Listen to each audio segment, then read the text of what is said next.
Did everybody hear that? No. If you have a band, she was saying how our band has a certain level of excellence. If your band's not at that level, how do you get them to get to that level? Obviously, we all started somewhere, and I have some tapes to prove our lack of excellence. And we have some, actually, we sold some of those recordings. But anyhow, we all started somewhere. You guys done? I want to say this first though.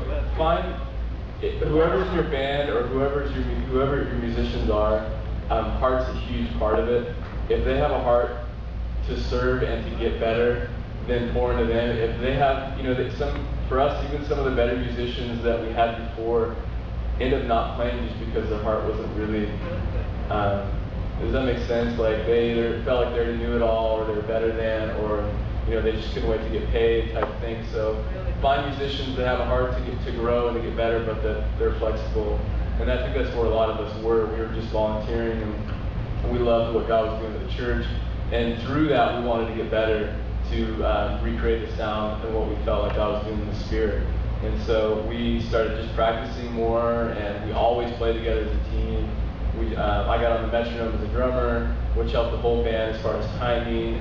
Some of the guitar players started taking lessons. So whatever it is, but I think it starts with your band, finding musicians, and God will bring them too, but finding musicians that have a heart for excellence, but also just to serve, and don't have an agenda.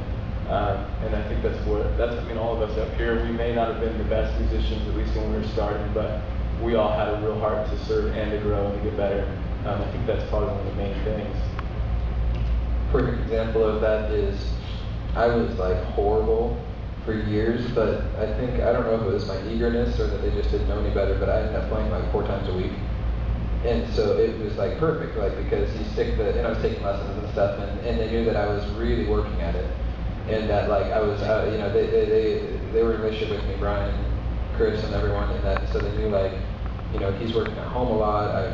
He took home our keyboard to learn it and all this stuff, and so like they knew this kind of stuff, and so I'd be up every service. And yeah, I take the songs home for practice it, and learn it, and learn the parts off the CD, and learn this, that, and the other thing. And so if you really know someone has a heart to do that, then they'll learn a lot, and it gives an opportunity to learn. However, like the flip side, that would be if I hadn't had that heart, then probably that would have been 4 services a week, like wasted when someone else could have been learning.